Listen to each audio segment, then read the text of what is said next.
Shalom, salam sejahtera untuk kita semua. Yang terhormat Bapak Ibu dosen penguji uji kinerja. Perkenalkan, nama saya Elvis Dagadede. Saya merupakan mahasiswa PPG dalam jabatan Pendidikan Agama Kristen D3 tahun 2025 di LPTK Institut Agama Kristen Negeri Ambon dengan NIM 15 20 25 01 04 06 94. Pada hari ini tanggal 8 Oktober 2025, saya akan melaksanakan proses pembelajaran di kelas fase E dengan materi Allah menciptakan alam dan keindahannya. Demikian perkenalan dari saya. Selamat menyaksikan. Selamat pagi anak-anak. Pagi, Pak. Apa kabar hari ini? Puji Tuhan, dahsyat, luar biasa. Anak-anak, sebelum kita memulai kegiatan kita ini pada mata pelajaran Pendidikan Agama Kristen, sebagai orang yang beriman, terlebih dahulu kita membukanya dengan doa. Namun sebelum kita berdoa, kita menyanyikan satu puji. Oleh karena itu, saya minta satu siswa yang bersedia untuk memimpin kita di dalam doa sekalian pujian. Silakan yang bersedia, saya panggil ke depan. Oh, Steven, silakan Steven.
kita baca bersama-sama.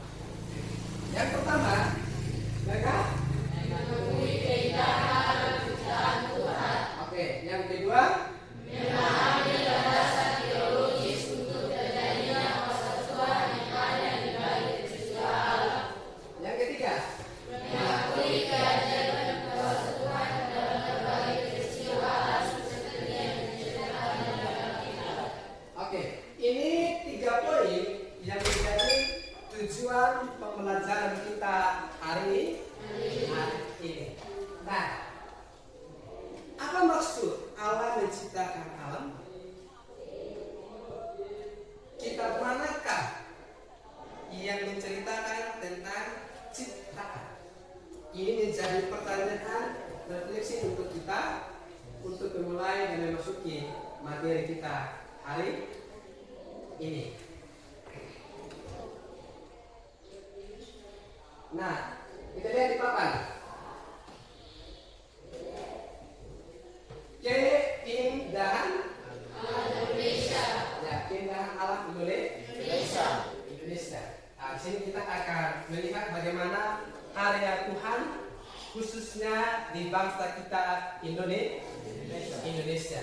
Indonesia sungguh istimewa karena letak geografisnya membuat negara kita kaya dengan berbagai hal yang unik. Misalnya tumbuh-tumbuhan khas untuk Indonesia dan binatang-binatang yang hanya dapat ditemukan di Indonesia.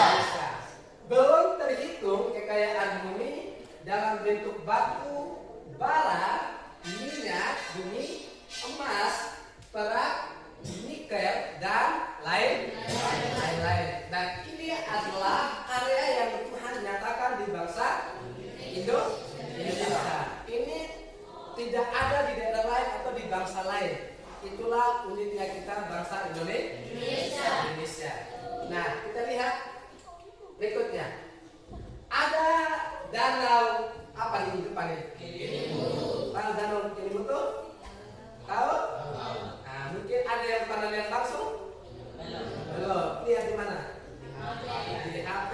Di mana lagi? TV. Di mana lagi? Di buku. Di mana lagi?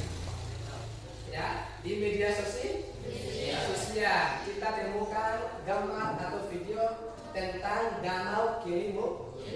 Apakah ini manusia yang ciptakan? Tidak. Ini bagian daripada karya ciptaan Tuhan. Luar biasa tidak nih? Luar biasa. Betapa indah dan luar biasanya karya Tuhan. Jadi ini adalah salah satu contoh keindahan alam yang Tuhan ciptakan. Berikut, ada yang tahu nih? Apa ini? Komodo. Pernah lihat komodo secara langsung? Tidak? Berarti sama kita tadi lihat di mana?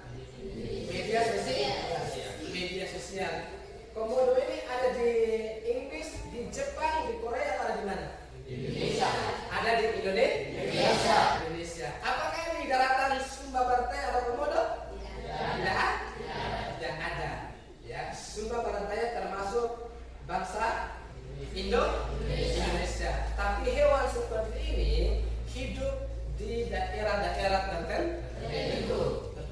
Dan ini apakah manusia yang ciptakan? Tidak. Tetap kembali itu Tuhan yang menciptakan.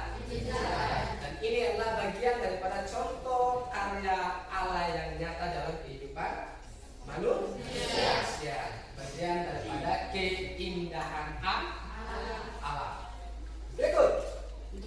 Nah, sekarang kita masuk pada dasar teologis untuk keajaiban dan keindahan ciptaan Tuhan untuk alam semesta. Nah, ada beberapa ayat di bagian depan sini.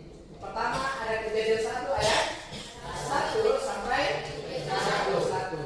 Yang kedua nomor 11 ayat 36. Yang ketiga Mazmur 65 ayat 6.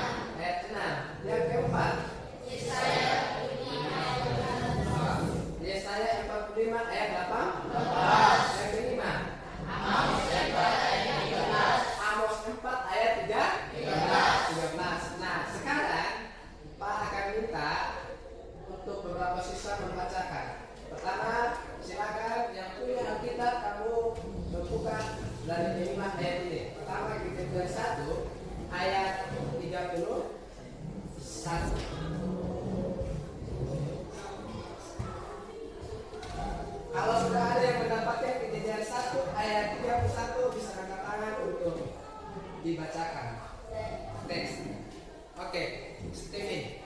Silakan Stephen. Kejadian 1 ayat 31. Allah melihat segala yang dijadikannya sungguh amat baik, jadilah petang dan jadilah baik, itulah hari Minggu. Oke, terima kasih Stephen. Berikan aplaus untuk Stephen. Yang berikut Roma 11 ayat 36. Oke, periksa. Roma 11 ayat 36. Sebab segala sesuatu adalah dari Dia dan oleh Dia dan kepada Dia, bagi Dialah kemuliaan sampai selama-lamanya. Oke, terima kasih Versa. Berikan aplaus untuk Versa. Tapi sebelum ini saya ulangi sekali lagi, Versa baca dulu. Ulangi sekali lagi. Sebab segala sesuatu adalah dari Dia dan oleh Dia dan kepada Dia, bagi Dialah kemuliaan sampai selama-lamanya. Oke, katanya saya, dia yang dimaksud itu siapa? Tuhan. Allah pencipta langit dan bumi serta segala isinya. Segala sesuatu dari dia, oleh dia dan untuk dia. Jadi segala yang kita miliki berasalnya dari Tuhan. Bahkan yang ada di bumi sekarang ini yang sementara kita nikmati berasalnya dari Tuhan. Tidak kelihatan, tetapi kita imani bahwa Dia ada dalam setiap kehidupan kita. Oke, silakan. Mazmur 65 ayat 6. Siapa? Oke, silakan. Mazmur 65 ayat 6. Bumi dan pulau-pulau yang jauh-jauh. Oke, sekali lagi baca lagi dengan suara yang keras. Dengan perbuatan-perbuatan yang dahsyat dan engkau dengan keadilan engkau menjauhkan. Ya Allah yang menyelamatkan kami, engkau yang menjadi kepercayaan segala bumi dan pulau-pulau yang jauh-jauh. Oke, ayat ini tetap menggambarkan bagaimana kemahakuasaan dan kedahsyatan Tuhan menciptakan alam dan bumi. Berikut Yesaya 45 ayat 18. Silakan sama. Oh, Eva. Yesaya 45 ayat 18.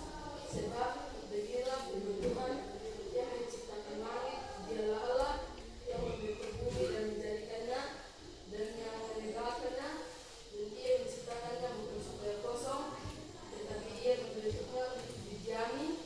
Akulah Tuhan dan tidak ada yang lain.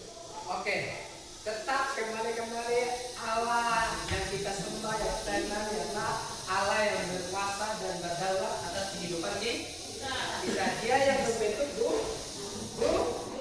bumi ini yang kita diami sekarang ini. Next, Amos 4 ayat 13. Apa? Yang ini. Amos 4 ayat 13. Sebab sesungguhnya Dia yang membentuk gunung-gunung dan menciptakan angin, yang memberitahukan kepada manusia apa yang diinginkannya, yang membuat fajar dan kegelapan dan yang berjejak di atas bukit-bukit bumi. Tuhan Allah semesta Allah itu namanya. Oke. Allah juga yang berkuasa menciptakan gunung-gunung. Pernah lihat gunung-gunung? Nah, gunung-gunung yang begitu tinggi, lautan yang begitu luas, bahkan dengan berbagai macam tumbuhan-tumbuhan yang hidup di bumi ini, itu adalah bentuk kemahakuasaan Tuhan. Karya Tuhan yang terizinkan untuk kita nikmati.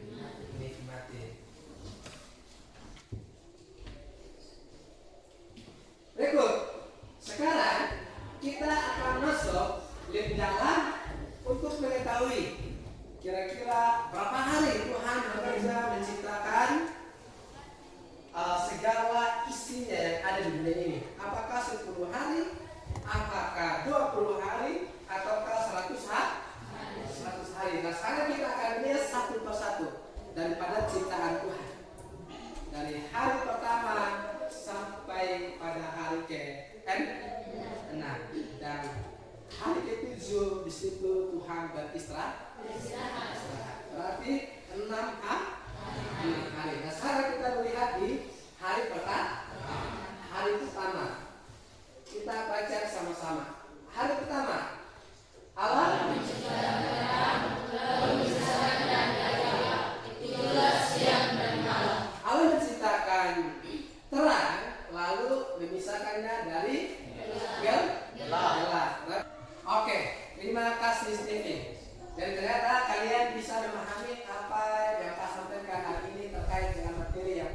sampaikan. Jadi kenapa untuk step ini? Oke, sekarang Pak akan membagi kalian dalam beberapa kelompok.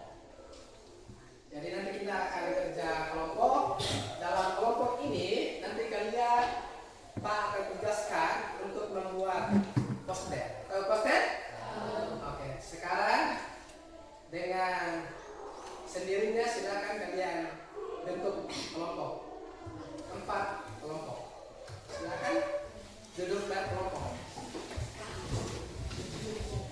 Pak kasih kesempatan dulu untuk kelompok 1 mempresentasikan hasil pekerjaannya. Kita sambut kelompok 1. Silakan. Ya, kelompok 1. Semua. Ada orang perwakilan saja supaya jangan terlalu. 2 orang perwakilan macam.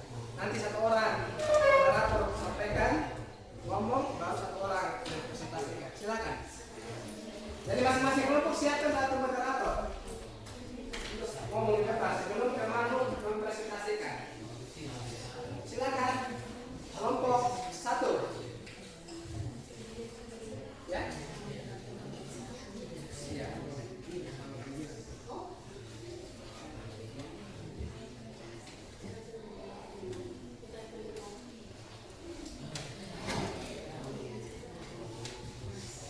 Oke, kita dengarkan hasil pekerjaan daripada kelompok di atas saja.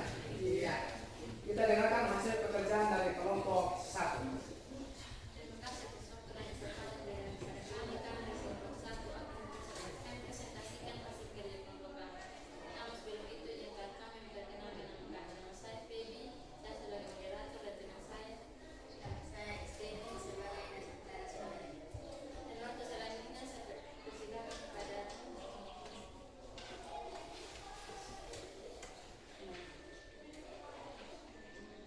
baik teman-teman.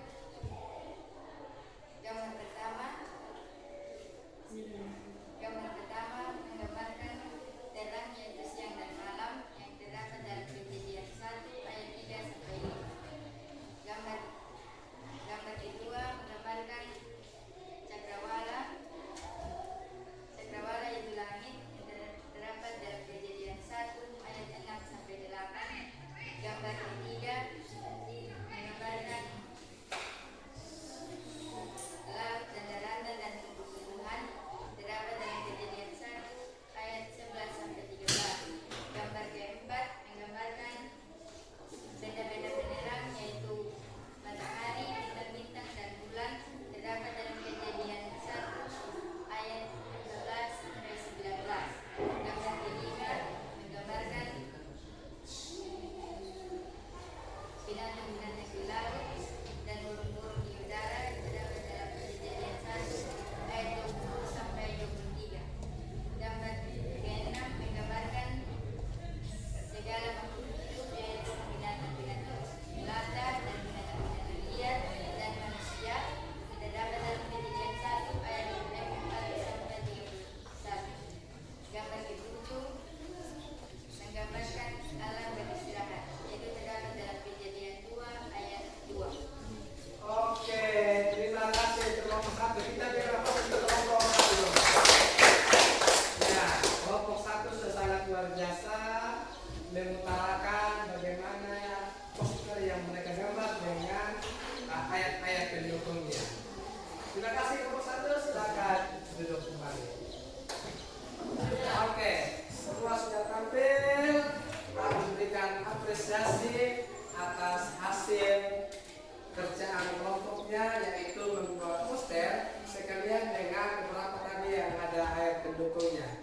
Kalian semua sangat luar biasa. Kita dapat kita semua. Nah, sekarang tadi kan kamu kerja bikin poster kan? Iya. Nah, sekarang kamu membersihkan kertas yang di bawah sebagai bentuk kepedulian kita terhadap alam.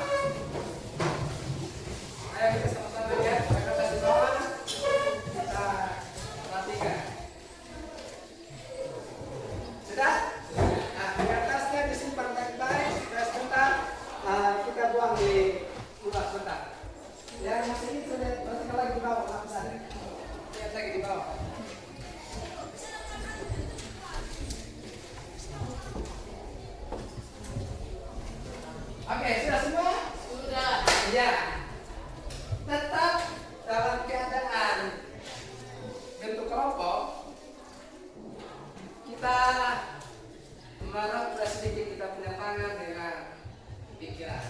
Ya, kita coba satu game. Semua berdiri. Semua berdiri. Sudah? Semua berdiri. Perhatikan apa yang saya perintahkan. Sudah? Oke. Gamenya semua itu sih. Jangan salah sebentar. Perhatikan apa yang saya perintahkan. Ya. Saya akan meminjam satu nama dari kalian. Bisa? Bisa. Oke, saya akan meminjam satu nama dari kalian, yaitu William. Namanya William. Dengar baik-baik. Gamenya, setiap perintah yang saya ucapkan menggunakan kata William, berarti kamu harus melaksanakan. Kalau tidak ada namanya William, tidak boleh. Boleh. Kita akan coba sebentar. Kita memulai. Kalau saya bilang William berkata, pegang kepala. Berarti kalau saya bilang pegang hidung, ya? Yang tidak konsentrasi, kita dites kemampuan konsentrasi. Apakah fokus atau tidak? Oke, kita coba. William berkata, pegang tangan. Oke, silakan lepas. Iya, ternyata semua tidak fokus. Semua tidak fokus. Semua tidak fokus. Semua lepas, ternyata tidak fokus. Ulangin, sekali lagi. William berkata, lompat ke kanan. Lompat ke kiri. Iya, ternyata ada lagi lompat. Ya. Tadi kan saya bilang harus ada namanya Will. Iya.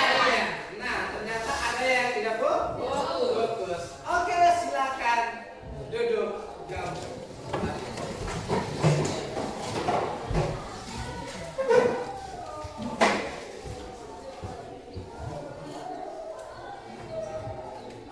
Sekarang kita akan ada pada penghujung materi kita atau akhir daripada kegiatan kita hari ini.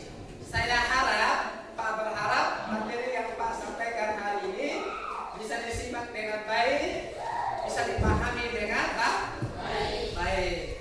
Jadi bukan hanya sekedar saja kita belajar materi hari ini, tetapi kita implementasikan itu dalam kehidupan sehari-hari. Contohnya, kalau datang ke sekolah, kalau kita lihat sampah, apa yang kita buat?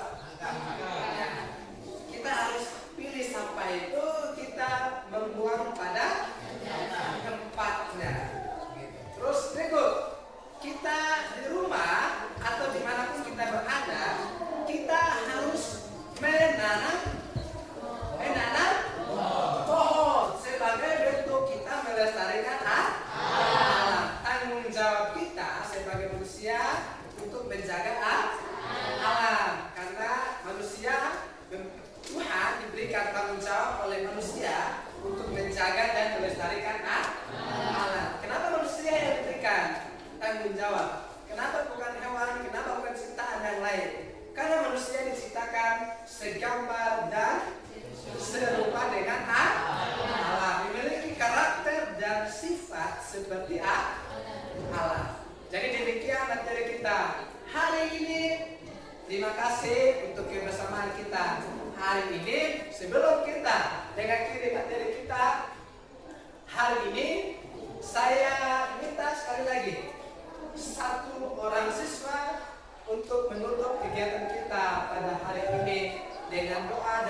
waktu ujian. Oleh karena itu saya minta siswa yang bersedia silakan untuk maju.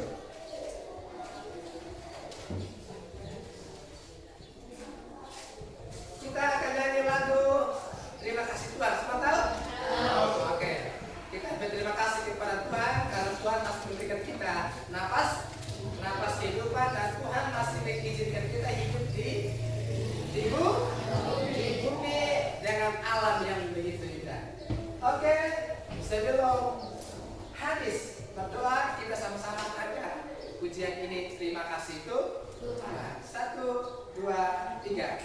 Terima kasih Tuhan untuk kasih setiamu yang Tuhan alami dalam hidupku.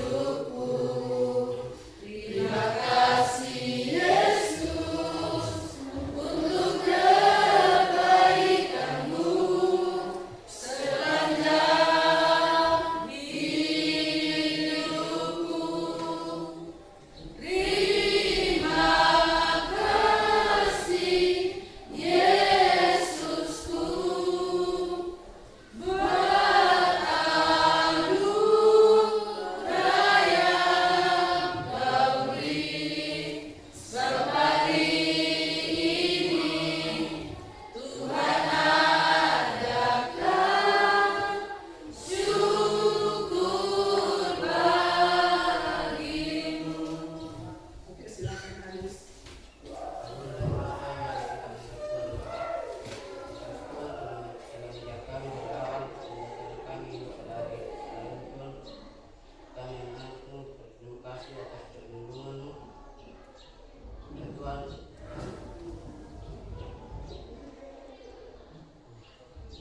Oke, amin. Terima kasih untuk